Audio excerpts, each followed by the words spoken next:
Hey James, I got another book idea for you. Oh yeah? So you know how you wrote a story about an ex-military American president who was betrayed by his own party and has to battle a communist-backed Islamist terrorist in an epic showdown to save his country? Yeah, the New York Times bestseller. That's the one. How about this time you write a story about an ex-military American president who was betrayed by his own party and has to battle a communist-backed Islamist terrorist in an epic showdown to save his daughter? I don't know. The other one only did so well because Bill Clinton put his name on the front. Well, that's the best part. He's going to put his name on this one too. I'm in.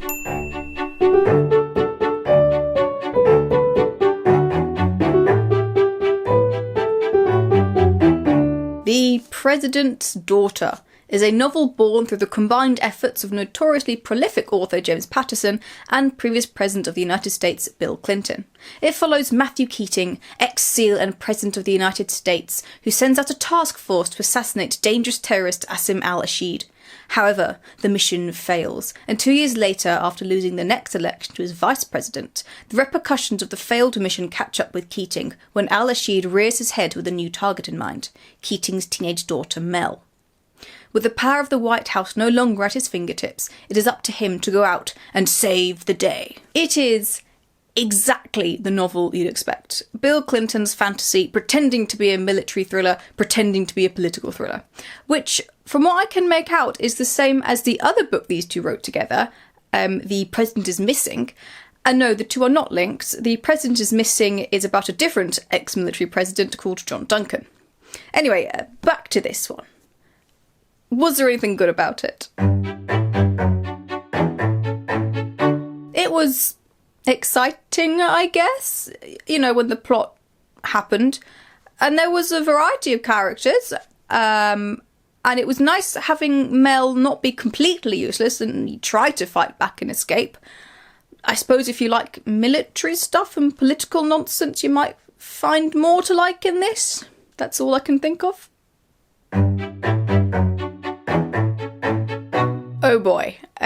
First of all, very clumsy writing. There's no real panache or passion. It tried to sound dramatic and cool and smart, but you get this strange mix of too many technical words and very repetitive short sentences. There are also some very long sentences with some, maybe not tensing mistakes, but they were certainly written in a way that made for some strange sounding tenses. And they use the word says so often, especially in the format so-and-so says blah blah blah blah, which technically, you know, is grammatically correct, but I swear every other piece of dialogue is written as so-and-so says. And I really hate it.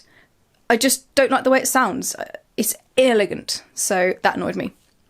The characters were very dull and flat and boring, like the most cardboardy cutouts you can imagine. The ex-SEAL willing to do anything to get his daughter back, the cutthroat politician willing to sacrifice innocence for their own agenda, the evil terrorist, the seedy husband, the loyal bodyguard, the stupid police officers.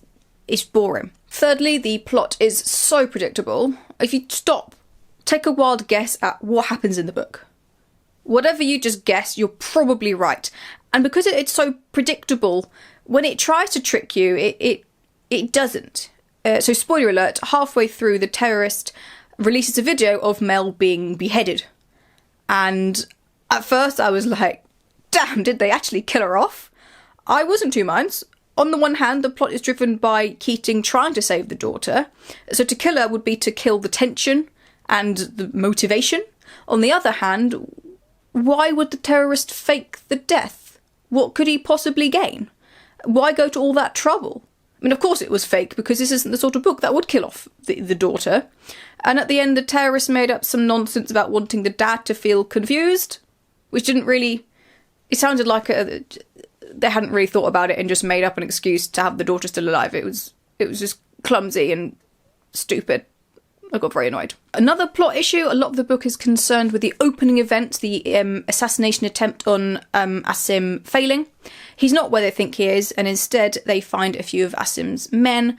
But before the American people can enter the building, it explodes, killing Asim's wife and daughters, who were, for some reason, inside. The whole kidnapping Matt's daughter as an act of revenge on Asim's part because he blames Matt for the death of his family, which I understand from his perspective, but Matt actually accepts the blame for this and apologises and makes out that it is somehow his fault when it's really not, because the building clearly explodes before the men enter. They weren't really firing anything, and although we discover later on who actually is at fault, it seems strange to me that the US president would just accept the blame for something that clearly isn't his fault, which probably just fed into Asim's anger and may well have led to the book's main plot and all the people in this dying. I mean, I get that Matt is meant to be really like humble and not like other politicians because he admits his faults and all that, but he wasn't actually to blame. So he comes across as an idiot who does not understand how politics works. If it had been his fault, I probably would have been quite impressed at the ballsy decision. But this is America, and they've never done anything wrong. There is so much repetition.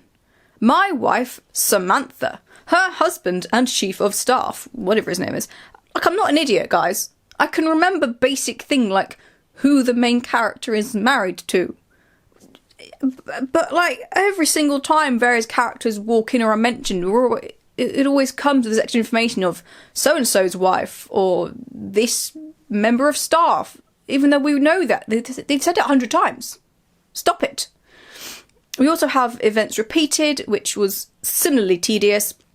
So the opening with the failed assassination attempt is spread across several chapters, mostly alternating between Nick Zeppos, who's one of the soldiery people, and Matt Keating. But everything that happens in Nick Zeppos' sections are then repeated in Matt Keating's sections. So you basically have the same thing happening twice. But this happens several times throughout the book, and it's really annoying. Like, this book did not have to be this long. This could have been about 200 pages. Instead, it's 600. 600 pages of my life I'll never get back. This also has several very short chapters. Well, I say several, over 100 chapters, and they're all really, really short, which apparently is a staple of James Patterson, the author. They're very tiresome and pointless, as most of the time they cut to the exact same thing, so it just pauses the action for no good reason. Next, not really a con, but my word is this book obsessed with America. It's like one long advert for the USA. What do they taste like? America. You only need to look at the author Bill Clinton and the title to realise that this is Bill Clinton's wet dream, thinly veiled as an action thriller. Matt Keating is an ex-president, but he's so much better than his successor. Everyone calls him Mr. President, but he insists they call him Matt because he's so modest. He's still relevant despite being out of office for 2 years. It's so cringy. It's actually painful. Ironically, there's another character that reminds me of Clinton a little bit more. A male politician living in the White House, husband to an ambitious woman, who causes quite the scandal when he embarks on a dodgy relationship with girls far too young for him. I don't know how to explain this point, but it feels like there are a lot of generalisations to the point where it feels almost insulting. Like, there's a second villain in this Chinese man who helps a terrorist because he's a communist and hates America. And the terrorist is this radical Islamic extremist and, like, crucifies someone and burns down nurseries and all that. This book also perpetuates the view that terrorists are born out of privilege because Osama bin Laden was privileged, which I'm not going to comment on too much because terrorism is not my area of expertise. But it's not this book's area either. Just because a previous president had a hand in it does not give this book the right to comment on things so flippantly when they are very serious and complicated issues. There are so many gun and military acronyms that no one cares about. He goes on and on about the types of weapon and bulletproof vests and vehicles, and I literally don't care. And I get the target market for this book is probably like ex-military American presidents, as opposed to a Brit completely clueless about both politics and the military and America. But it's just too much. It bogs down the story with all these unnecessary details. It stops the action and absolutely reeks of this self-importance. I know about guns, therefore I'm super cool and macho. I mean, listen to this bit from chapter 113. When it comes to arms, I'm carrying a fully automatic Colt M4 5.56mm rifle with an infrared laser sight, and holstered at my side is a Sig Sauer 9mm P226 pistol. Extra magazines for each gun are secured in pouches. On my head is a level 3 high-cut ballistic helmet with an ATN PVS-14 night vision device extended up into the air. I'm also wearing point-blank level 3 body armour, and on my tactical vest I have a variety of other gear: water bottles, IFAK, individual first aid kit, quick clot combat gauze for bleeding control, spare batteries, an Ontario Mod Mark III knife, a Gerber multi-tool, and a small rucksack with a couple of other key items. We also get a bit of information what everyone else has, but I don't really care to read that out. And I can't help but be reminded of something. Hi, my name is Ebony Darkness Dementia Raven Way, and I have long ebony black hair. That's how I got my name. With purple streaks and red tips that reaches my mid-back and icy blue eyes like limpid tears, and a lot of people tell me I look like Amy Lee. I'm not related to Gerard Way, but I wish I was, because he's a major fudging hottie. I'm a vampire, but my teeth are straight and white. I have pale white skin. I'm also a witch, and I go to a magic school called Hogwarts in England, where I'm in the 7th year. I'm 17. I'm a goth, in case you couldn't tell.